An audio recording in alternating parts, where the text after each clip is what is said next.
comes down from the mandibular foramen. Okay? Mm-hmm. All right. What do we have next? All right. For the palatine bone, we have the greater and lesser palatine foramina. The greater palatine foramina, and you can see there's two lesser palatine foramina. You have to look up close to see that there's two little holes right there. But like I said, it's the greater and the lesser. Okay. Now, the inferior nasal concha are located right here. Alright. The lacrimal bone is the small bone inside the orbital. The nasal bones, there are two of them. They are located right here.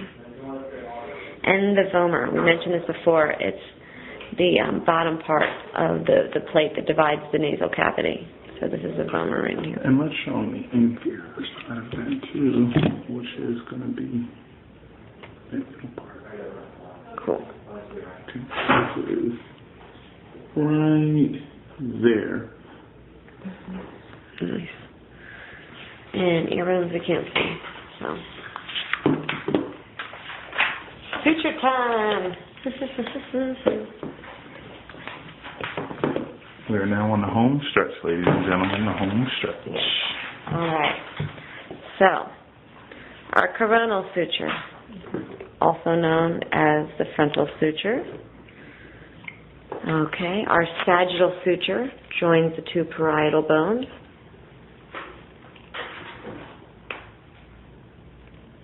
Alright. If we turn the skull around, we have our lambdoidal suture. The lambdoidal suture. Okay. All right. The zygomatico-temporal suture, just between the zygomatic and temporal bones, the zygomatico-temporal suture. The zygomatico-frontal suture, just between the zygomatic and frontal bones. All right. The sphenozygomatic suture, which is located back here behind this cheekbone area. Okay. The sphenofrontal bone will be located right here between the sphenoid and the frontal bone, right here. Sphenofrontal suture. Mm-hmm. All right. Sphenoparietal suture is just between the sphenoid and the parietal bone. Okay. Sphenosquamosal is between the sphenoid and the temporal bone, right here. Okay.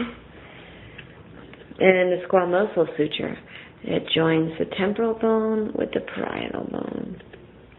Here is your squamosal suture. Beautiful. Alright.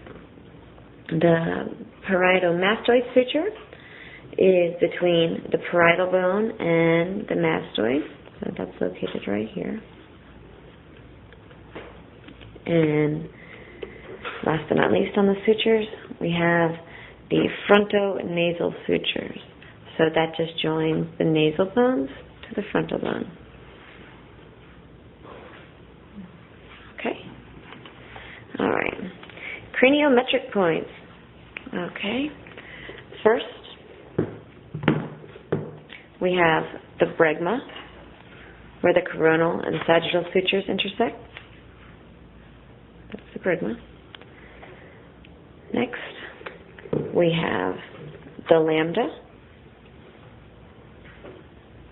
where the lambdoidal and sagittal sutures intersect. Next craniometric point on our list would be the glabella. That's where our unibrow would be. according to Dr. D. Luckily, we don't have that. That's right. The next one on our list is the pterion, spelled P-T-E-R-I-O-N, and that encompasses this whole area where all four of these bones intersect. Okay. Let's see. The next is the asterion, where the lambdoidal and squamosal sutures intersect. So that should be right here, correct? Correct. It should be right there. All right. The next craniometric point is the nasion, which is right here, where the nasal bones and the frontal bone meet. Right? Yep. Okay. We mentioned this earlier, that this is the external occipital protuberance. It is also known as the inion. I-N-I-O-N. Inion. Okay, and flipping our skull over, there's 2 points on the foramen magnum we should know. The basion is the anterior point of the foramen magnum, and the opistheon is the posterior point of the foramen magnum. Last but not least, craniometric point is the vertex, which is the highest point on the skull when the body is in anatomical position. So usually somewhere around there. All right. Moving on to the side view. Whatever.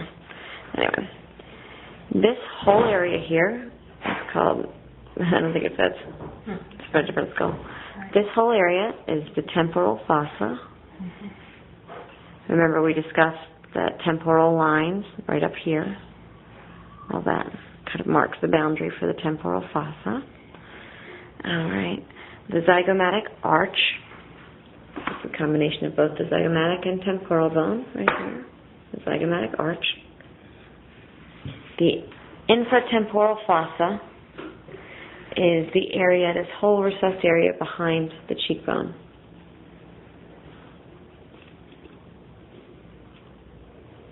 Okay. The pterygopalatine fossa is the pterygopalatine fossa, or palatine fossa, is down in here. This is this upside down triangle that's created by the pterygomaxillary fissure, which is the fissure itself. So the pterygomaxillary fissure with the pterygopalatine fossa inside. Okay? Now, if you look at the front view, the orbits. I think we can know where those are. If you don't know, you might as well just quit now. Yeah. The opening for the nasolacrimal duct. If we come down here in that lacrimal fossa, the opening for the nasolacrimal duct is the hole just at the base of that lacrimal fossa. Okay? The nasal cavity, we know that. It's this whole area in here. The anterior nasal aperture is the opening in the front. It's also known as the piriform, P-I-R-I-F-O-R-M, piriform. Okay, and I don't know how to get a good view of that, but the posterior nasal aperture is just back here, in between the plates, and this is also known as the Choana. Choana? Is that how you say it? Choana. C-H-O-A-N-A-E. All right. We take another peek back at the front. You can see the little ridges in here. These are known as the nasal concha. Altogether, the inferior, middle, and superior concha are called the nasal turbinates.